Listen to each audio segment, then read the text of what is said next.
이 문을 열면 차디찬 주검이 나를 맞이하겠지. 설정 스님은 떨리는 손으로 법당 문고리를 잡았습니다. 한 자가 넘는 눈에 갇혀 5달, 어린 조카를 홀로 두고 떠나온 산이었지요. 그런데 닫힌 문틈으로 또랑또랑한 목탁 소리가 새어나오고 있었습니다. 그 작은 소리가 스님의 가슴을 사정없이 두드렸습니다. 대체 그 깊은 겨울 동안 이 외딴 암자 안에서는 무슨 일이 있었던 것일까요? 그 시작은 어느 가을날 산길을 오르던 한 스님의 등에 업힌 작은 아이였습니다. 좋아요와 댓글로 마음의 연등을 밝혀주세요. 지금 계신 곳이나 마음에 품고 계신 소원을 댓글로 남겨주시면 지혜의 불빛이 여러분의 삶에 늘 함께하기를 기원하겠습니다. 지금으로부터 약 400년 전 조선인조 임금 시절이었지요. 설악산 깊은 골짜기에 관음왕이라는 작은 암자가 있었습니다. 그곳을 지키는 이는 설정이라는 스님이었는데 세상의 모든 인연을 끊고 오직 관세음보살만을 받들며 살아가는 수행자였죠. 그런 그에게 끊을 수 없는 인연이 하나 남아 있었습니다. 설정 스님에게는 아래로 누이 동생이 하나 있었지요. 일찍 부모를 여의고 오누이가 서로를 의지하며 자랐는데 누이가 시집을 가 아들 하나를 낳고는 그만 병으로 자리에 누웠습니다. 그 어린 아들이 5살 되던 가을, 누이는 끝내 눈을 감았지요. 아이의 아버지마저 앞서 이 세상을 떠난 뒤였습니다. 피덩이 같은 조카를 거둘 사람은 이제 산속의 스님 하나뿐이었죠. 스님이 어찌 어린 것을 키운단 말이요. 차라리 남의 집에 보냅시다. 마을 사람들의 말도 옳았습니다. 그러나 설정은 끝내 고개를 저었지요. 누이가 마지막 숨을 거두기 전 스님의 손을 붙잡고 남긴 한마디가 가슴에 박혀 있었던 까닭입니다. 오라버니, 이 아이를 부디 차마 말을 잇지 못하고 감긴 누이의 눈을 스님은 평생 잊을 수가 없었지요. 그날 설정은 작은 등에 아이를 업고 단풍이 불붙듯 타오르는 설악산 길을 천천히 올랐습니다. 등에 닿은 아이의 체온이 끊었다 믿었던 세상의 정을 다시 데우고 있었죠. 스님, 우리 어머니는 어디로 갔어요? 등 뒤에서 들려온 그 한마디에 설정의 발걸음이 우뚝 멈춰섰습니다. 산을 다 올라 암자 앞에 닿도록 스님은 끝내 그 물음에 답하지 못했지요. 관음암의 하루는 새벽 예불로 시작되었습니다. 스님이 법당에서 목탁을 두드리며 경을 외면 아이는 그 옆에서 작은 손을 모으고 어설프게 따라했지요. 밥을 짓고 물을 깃고 마당을 쓰는 일. 사이사이 아이의 웃음소리가 끼어들면서 적막하던 암자의 봄볕 같은 온기가 돌기 시작했습니다. 수행자의 살림에 아이 하나가 더해졌을 뿐인데 세상이 통째로 달라진 듯 했지요. 그러나 설정에게는 풀지 못한 숙제가 하나 있었습니다. 아이가 밤마다 어머니를 찾으며 우는 일이었지요. 5살 아이에게 죽음이라는 말을 어찌 설명해야 할지 스님은 도무지 알 수가 없었습니다. 어느 날 밤 또 흐느끼는 아이를 안고 스님은 법당으로 들어섰지요. 법당 한가운데에는 흰옷을 입은 관세음 보살을 그린 탱화가 걸려 있었습니다. 부드러운 눈매와 자비로운 시선이 어둠 속에서도 은은하게 빛나는 듯 했지요.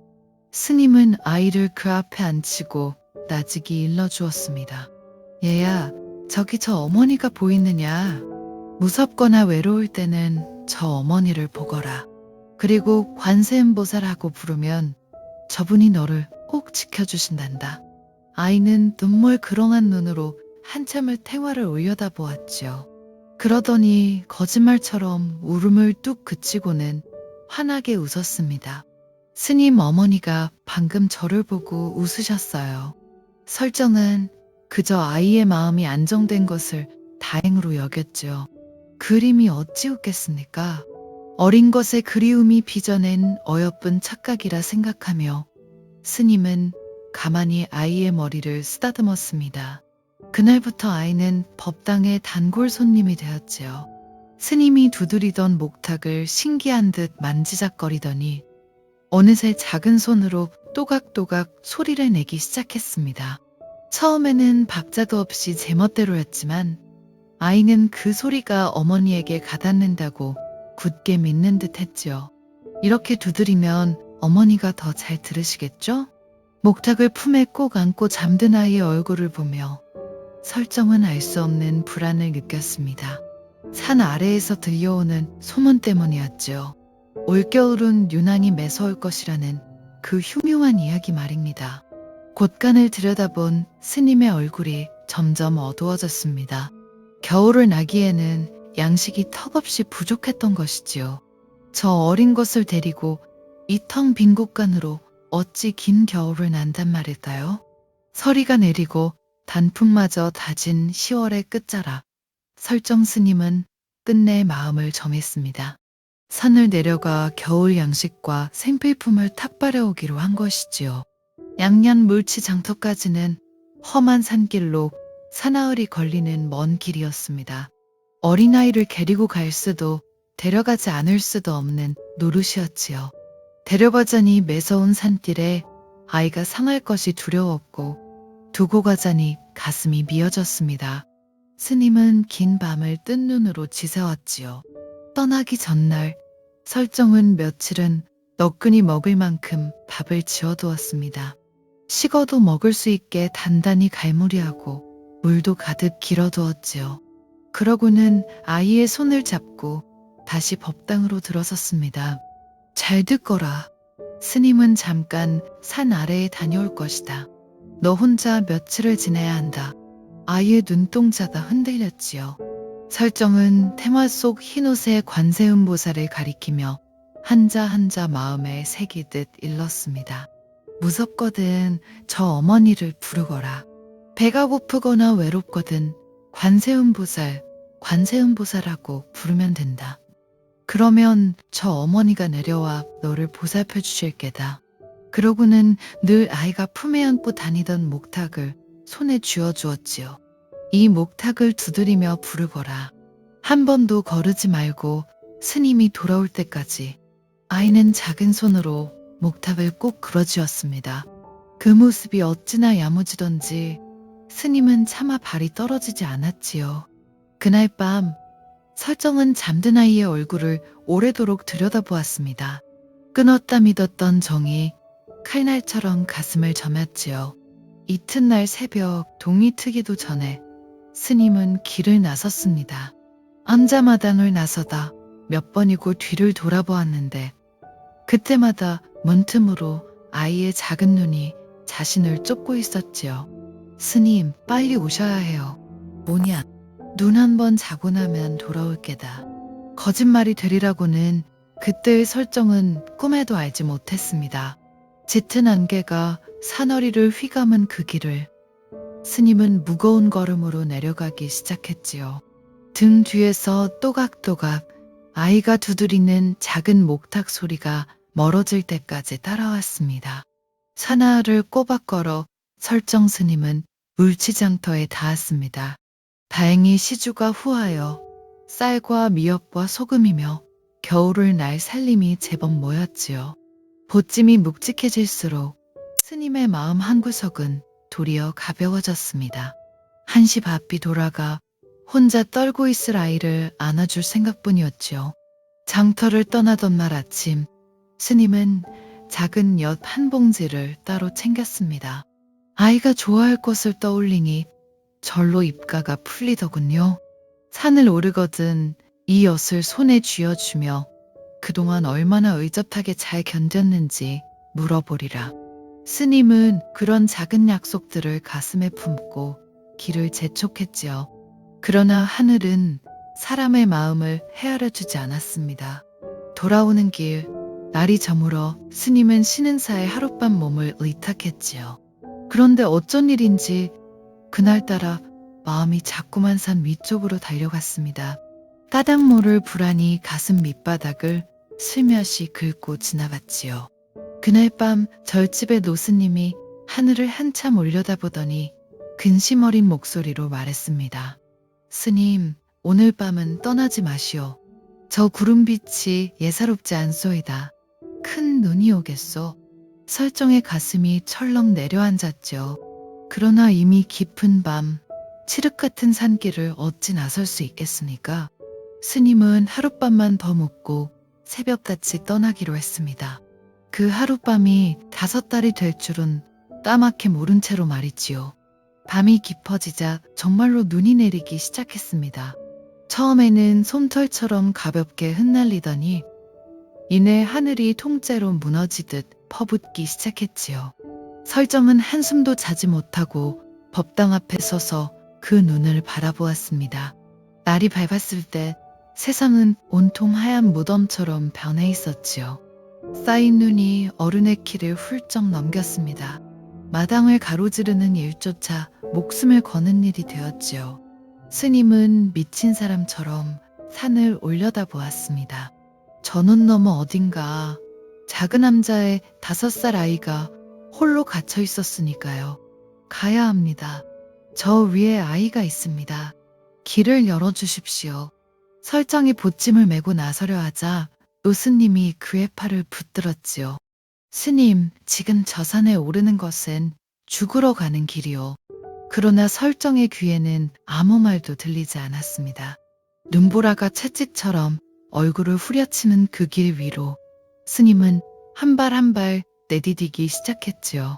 아이의 목소리가 환청처럼 귓가에 맴돌았습니다. 빨리 오셔야 해요, 스님. 산은 무자비했습니다. 한 걸음을 떼면 허벅지까지 눈에 잠기고 2 걸음을 떼면 가슴까지 파묻혔지요. 보찜은 천근만근 어깨를 짓눌렀고 눈보라는 앞을 분간조차 할 수 없게 만들었습니다. 그래도 설정은 멈추지 않았지요. 멈추는 순간 아이를 버리는 것이라 여겼던 까닭입니다. 얼마나 올랐을까요?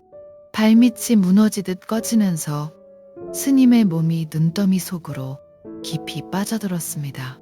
빠져나오려 발버둥 칠수록 몸은 더 깊이 잠겼지요.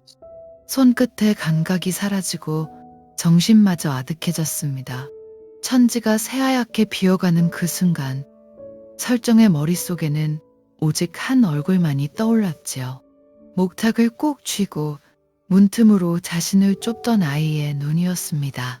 관세음보살 부디 저 아이만은 스님은 마지막 힘을 짜내어 빌고 또 빌었지요. 그러나 빌면서도 가슴 한구석이 무너져 내리고 있었습니다. 평생을 받들어온 관세음 보살이었습니다. 그 자비를 한 번도 의심한 적이 없었지요. 그런데 지금 어린 것을 사지에 두고 온 자신을 보며 처음으로 그 믿음이 흔들렸습니다. 정말 저 그림 속 어머니가 산속에 홀로 갇힌 아이를 보살필 수 있단 말인가? 내가 그 헛된 말로 어린 것을 죽음 속에 가둔 것은 아닌가? 내가 그 아이를 죽였구나. 눈물조차 얼어붙은 2 눈에서 뜨거운 무언가가 흘러내렸지요. 다행히 마침 그곳을 지나던 약초꾼이 그를 발견했습니다. 거의 숨이 끊길 뻔한 스님을 들쳐 업고 약초꾼은 천신만고 끝에 다시 신흥사로 내려왔지요. 며칠을 알아놓은 설정은 눈을 뜨자마자 다시 산을 향했습니다. 그러나 눈은 그칠 줄을 몰랐지요. 가도 길은 막혀 있었고 그때마다 그는 빈손으로 끌려 내려왔습니다. 그렇게 1 달이 가고 2 달이 가고 매서운 겨울은 끝없이 깊어만 갔지요. 밤 안에 갇힌 스님은 매일 밤 산을 향해 머리를 조아렸습니다. 그가 할 수 있는 일이라고는 자신이 그토록 의심하기 시작한 그 이름을 다시 부르는 일뿐이었지요.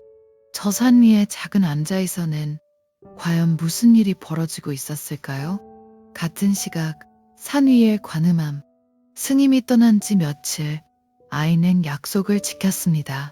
무섭고 외로울 때마다 법당으로 달려가 태화 앞에서 목탑을 두드리며 관세음보살을 불렀지요. 또각또각 그 작은 소리만이 텅 빈 안자를 채웠습니다. 처음 며칠은 견딜만 했지요. 낮이면 마당에 나가 스님이 내려간 산길을 하염없이 바라보았고 밤이면 목탁을 품에 안고 잠들었습니다. 눈 한 번 자고 나면 스님이 온다 했으니 아이는 매일 아침 눈을 뜨며 오늘은 오시려나 손꼽아 기다렸죠. 그러나 눈이 문을 막고 며칠분의 밤마저 바닥을 드러내면서 아이의 얼굴에서 웃음이 사라지기 시작했습니다. 기다림이 길어질수록 작은 가슴에는 알 수 없는 두려움이 차올랐지요. 마지막 한술을 식은 밥을 입에 넣던 날 아이는 비로소 알아차렸지요. 스님이 약속한 눈 한 번 자고 나면이 너무 오래 지나버렸다는 것을요. 창밖은 온통 하얀 격이었고 밤이면 매서운 바람이 짐승처럼 문을 흔들어댔습니다. 작은 몸은 추위에 사시나무처럼 떨렸지요. 아무리 목탑을 두드려도 어두운 법당 안에서 대답해주는 이는 아무도 없었습니다. 어느 깊은 밤 아이는 끝내 목탁을 떨어뜨리고 울음을 터뜨렸습니다. 스님, 어디 계세요? 무서워요. 배도 고파요. 어머니, 어머니. 너무 울어 목이 다 쉬도록 아무도 대답해주지 않았지요. 아이는 차디찬 법당 바닥에 웅크린 채 이제 그만 부르기를 멈추고 싶었습니다. 불러도 오지 않는 이름을 더는 부를 힘이 없었던 까닭이지요. 떨리는 손이 목탁에서 점점 멀어졌습니다. 바로 그때였습니다. 법당 가득 차오르던 어둠 속에서 은은한 향기가 훅 번지기 시작했지요. 한겨울에는 있을 수 없는 봄꽃 같은 향기였습니다. 아이가 젖은 눈을 들어올린 순간 탱어가 걸린 자리에서 부드러운 빛 한 줄기가 흘러나왔지요. 그 빛 속에서 흰 옷을 입은 누군가가 천천히 걸어 나오고 있었습니다. 아이는 울음을 그쳤지요. 그 모습이 너무도 익숙했던 까닭입니다. 부드러운 눈매와 한없이 따뜻한 시선. 밤마다 그토록 그리던 바로 그 얼굴이었습니다. 어머니? 흰 옷을 입으니까 가만히 두 팔을 벌렸습니다. 아이는 떨어뜨렸던 목탁을 다시 그려주고 그 품을 향해 비틀비틀 걸어갔지요. 차갑던 법당 안에 어느새 화롯불처럼 따스한 기운이 가득 차오르고 있었습니다. 그날 밤 이후 아이는 더 이상 외롭지 않았습니다. 흰 옷을 입은 어머니는 날이 저물면 어김없이 탱화 속에서 걸어 나왔습니다.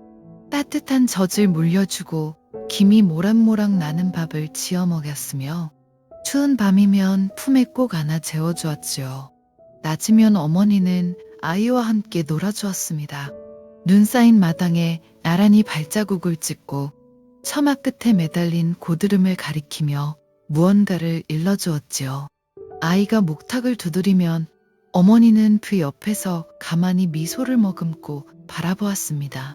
오늘은 어머니가 더 오래 계셨어요. 다만 어머니는 한 번도 소리내어 말하는 법이 없었지요.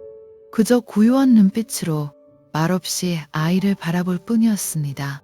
그 침묵이 어떤 말보다 따뜻하다는 것을 어린아이는 본능으로 알았지요. 아이에게는 매일 거르지 않는 일과가 하나 있었습니다. 어머니가 떠난 새벽이면 법당 벽에 붙은 책력의 종이를 한 장씩 정성껏 찢어내는 일이었지요. 스님이 떠나며 하루가 가면 한 장씩 넘기거라 일러둔 것을 아이는 단 하루도 빠뜨리지 않았습니다. 그래야 스님이 돌아올 날을 셀 수 있다고 믿었던 까닭이지요. 종이 한 장을 찢을 때마다 아이는 그만큼 스님이 가까워진다고 여겼습니다. 그리고 매일 새벽과 저녁 아이는 목탑을 두드리며 어머니의 이름을 불렀지요. 그 소리는 단 하루도 멈추지 않았습니다. 어머니가 곁에 있어도 아이는 그 부름을 거르지 않았지요. 부르는 일 자체가 어느새 어머니를 만나는 길이 되어 있었던 까닭입니다. 그렇게 매서운 겨울이 한 장 한 장 종이장처럼 넘어가는 동안 아이의 작은 두 볼에는 도리어 발그레한 화색이 돌았습니다. 이 믿기 힘든 일을 산 아래 갇힌 스님은 알 길이 없었지요. 그가 죄책감으로 가슴을 쥐어뜯는 동안 산 위의 아이는 세상에서 가장 따뜻한 겨울을 나고 있었던 것입니다. 그렇게 책력의 종이가 마지막 한 장만을 남겨둔 어느 날, 처마 끝에 고드름이 똑 하고 떨어졌습니다. 창밖 멀리 새하얗던 산자락에 거뭇한 흙빛이 비치기 시작했지요. 봄이 산을 넘어오고 있었습니다. 산을 짓누르던 눈이 녹아내리기 시작하자 설정 스님은 그 길로 보찜을 챙겨 산을 올랐지요. 이듬해 3월 5달 만의 길이었습니다. 발밑은 여전히 질척이는 눈으로 미끄러웠지만 스님은 단 한 번도 쉬지 않았지요. 그러나 산을 오를수록 그의 발걸음은 점점 무거워졌습니다. 가까워질수록 두려웠던 까닭이지요. 5달이라는 시간 앞에서 어떤 희망도 차마 품을 수가 없었습니다.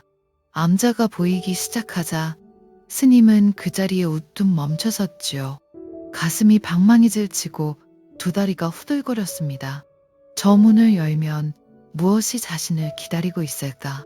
차마 마주할 수 없는 그 광경을 떠올리며 설정은 한참을 그렇게 서 있었지요. 겨우내 자신을 짓눌렀던 한마디가 다시 가슴을 후벼 팠습니다. 내가 그 아이를 죽였구나. 떨리는 걸음으로 마당을 가로질러 스님은 법당 문 앞에 섰습니다. 그런데 닫힌 문틈으로 무언가가 새어나오고 있었지요. 또각또각또각 분명한 목탁 소리였습니다. 그리고 그 소리에 맞춰 또랑또랑한 아이의 목소리가 흘러나오고 있었지요. 관세음보살, 관세음보살. 한 번도 멈춘 적 없는 듯한 맑고 또렷한 그 소리에 스님은 다리에 힘이 풀렸습니다. 설정은 떨리는 손으로 문고리를 잡았지요.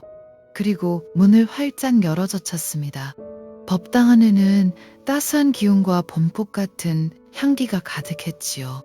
그 한가운데에 토실토실 살이 오른 아이가 목탁을 두드리며 앉아 있었습니다. 죽기는커녕 떠나던 가을날보다 더 환하고 고운 얼굴이었지요. 스님, 이제 오셨어요? 아이가 환하게 웃으며 달려와 품에 안겼습니다. 설정은 아이를 으스러지게 끌어안고 끝내 무너지듯 주저앉아 통곡했지요. 도무지 믿을 수가 없었습니다. 떨리는 목소리로 겨우 물었지요. 대체 이 추운 겨울을 너 혼자 어찌 견뎠단 말이냐. 아이는 고개를 갸웃하더니 천진한 얼굴로 태화를 가리켰습니다. 혼자라니요. 저 어머니가 매일 밥을 지어주고 젖을 물려주고 안고 재워주셨는걸요? 스님은 아이를 다시 한번 꼭 끌어안았지요. 그러다 문득 보찜을 뒤져 장터에서부터 품어온 작은 엿 한 봉지를 꺼냈습니다. 5달을 짓눌렀던 죄책감이 무색하게 엿은 그 긴 겨울을 고스란히 버텨낸 채였지요. 자, 이거 먹으렴. 오는 길 내내 넣어주려고 품고 온 것이란다. 아이가 엿을 받아들고 환하게 웃었습니다. 그 천진한 웃음을 보는 순간 스님의 두 눈에서 참았던 눈물이 또 한 번 왈칵 쏟아졌지요. 설정 스님은 아이의 말을 차마 믿을 수가 없었습니다. 그러나 거짓이라기에는 비어 있어야 할 곳간이며 아이의 발그레한 두 볼이 너무도 또렷한 증거였지요. 무엇보다 법당 벽에는 책력의 종이가 한 장도 어김없이 찢긴 채 가지런히 쌓여 있었습니다. 그 종이장의 수를 헤아리던 스님의 손이 부들부들 떨렸지요. 자신이 산을 비운 날의 수와 단 하루도 틀리지 않고 꼭 들어맞았던 까닭입니다. 아이는 하루도 거르지 않고 기도했던 것이지요. 스님이 죄책감에 신신마저 의심하던 그 밤에도 어린 것은 한 번도 그 이름을 의심하지 않았습니다. 바로 그때였습니다.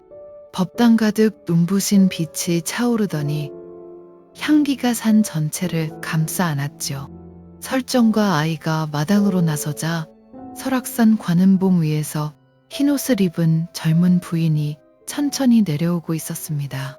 눈이 부시도록 환한 그러나 한없이 고요한 모습이었지요. 두말할 것 없는 관세음보살이었습니다. 설정은 그 자리에 엎드렸습니다. 겨우내 흔들렸던 자신의 믿음이 부끄러움과 환희로 한꺼번에 무너져 내렸지요. 관세음보살은 자비로운 눈빛으로 아이를 가만히 굽어보았습니다. 그러고는 천천히 다가와 아이의 머리를 말없이 쓰다듬었지요. 그 손길에는 어떤 말보다 깊은 사랑이 담겨 있었습니다. 5달 동안 어린 것을 품어온 어머니의 손길 그대로였지요. 이윽고 관세음보살은 아이에게 부처가 되리라는 징표를 내렸습니다. 그러자 아이의 작은 몸이 환한 빛에 감싸였고 5살 동자는 그대로 부처를 이루었지요. 깨달음을 얻은 아이는 더없이 평온한 얼굴로 눈을 감았습니다. 관세음보살은 그 모습을 고요한 눈빛으로 지켜보더니 이내 한 마리 푸른 새로 화하여 봄 하늘 저편으로 날아올랐지요. 파랑새가 사라진 자리에 맑은 빛 한 줄기만이 오래도록 머물렀습니다. 설정 스님은 아이를 양지 바른 곳에 고이 묻어주었지요. 그런데 이듬해 봄, 그 자리에서 작은 꽃 한 송이가 피어났습니다. 아이의 맑은 웃음을 꼭 닮은 주홍빛 동작꽃이었지요. 사람들은 그 꽃을 볼 때마다 어머니를 부르던 5살 아이를 떠올리며 눈시울을 붉혔습니다. 훗날 설정 선사는 이 암자를 크게 중건하고 5살의 부처를 이룬 동자를 기려 이름을 오세암이라 고쳐 불렀지요. 그 이름은 400년이 흐른 지금까지도 설악산 깊은 골짜기에 고스란히 전해지고 있습니다. 이제 부처님의 말씀에 마음을 기대어 봅니다. 법화경 관세음보살 보문품에는 이런 구절이 있지요. 만일 한량없는 중생이 갖가지 괴로움을 받을 때 한마음으로 그 이름을 부르면 관세음보살이 곧 그 음성을 듣고 모두 벗어나게 하리라. 한마음으로 그 이름을 부른다는 말씀, 곧 일심측명입니다. 5살 아이가 한 일이라고는 오직 그것뿐이었지요. 어려운 경을 외운 것도 아니고 대단한 수행을 한 것도 아니었습니다. 그저 무섭고 외로울 때마다 어머니를 그리듯한 마음으로 그 이름을 부른 것이 전부였지요. 그런데 그 작은 부름이 그림 속의 어머니를 살아 움직이게 했습니다. 우리는 흔히 기도가 거창한 것이라 여깁니다. 무릎이 닳도록 절을 하고 며칠 밤을 새워야 비로소 부처님이 들어주실 것이라 생각하지요. 그러나 아이는 우리에게 다른 길을 보여줍니다. 진심은 양이 아니라 한 마음에 있다는 것을요. 의심 없이 다른 마음 없이 오직 한 마음으로 부르는 것. 그것이 곧 가장 큰 기도였던 것이지요. 생각해보면 자식을 향한 어머니의 마음과 중생을 향한 관세음보살의 마음은 조금도 다르지 않습니다. 아이가 우는 소리를 어머니가 잠결에도 알아채듯 관세음보살은 우리의 가장 여린 부름을 결코 흘려보내지 않으시지요. 곳간이 비어도 아이가 굶지 않았던 것은 어머니의 사랑이 곳간보다 깊었던 까닭입니다.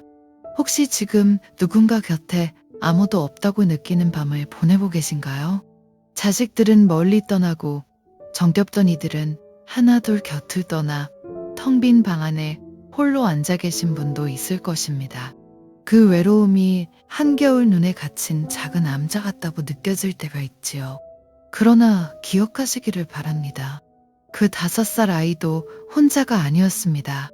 눈에 보이지 않았을 뿐 따뜻한 손길은 늘 곁에 있었지요. 우리가 외롭다 느끼는 그 순간에도 우리를 굽어보는 자비로운 눈빛이 있다는 것을요. 그러니 너무 두려워하지 않으셔도 됩니다. 거창한 기도가 아니어도 좋습니다. 그저 마음이 시릴 때 가만히 그 이름을 한번 불러보세요. 어린아이가 어머니를 부르듯 한 마음으로 말이지요. 그 부름이 닿지 않는 곳은 이 세상 어디에도 없을 것입니다. 우리 안에 그 한 마음이 꺼지지 않고 켜져 있는 한 우리는 결코 혼자가 아닐 것입니다.